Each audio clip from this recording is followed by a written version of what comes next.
ఇక విశాఖలోని VIP road లో ఉన్న డివైడర్ ను జనసేన నేతలు తొలగించారు. జేసీబీ సాయంతో డివైడర్ ను తొలగించి రోడ్ ను క్లియర్ చేశారు.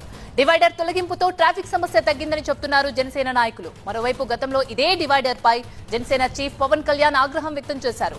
ఎంవీవీ నిర్మాణాల కోసమే వీఐపీ రోడ్ ను మూసేశారని గత ప్రభుత్వంపై ఆగ్రహం కూడా వ్యక్తం చేశారు. దాన్ని వెంటనే తొలగించాలంటూ కూడా మండిపడ్డారు. ఇప్పుడు కూటమి ప్రభుత్వం అధికారంలోకి రావడంతో జనసేన కార్పొరేటర్ మూర్తి ఆధ్వర్యంలో ఈ డివైడర్ తొలగింపు జరిగింది.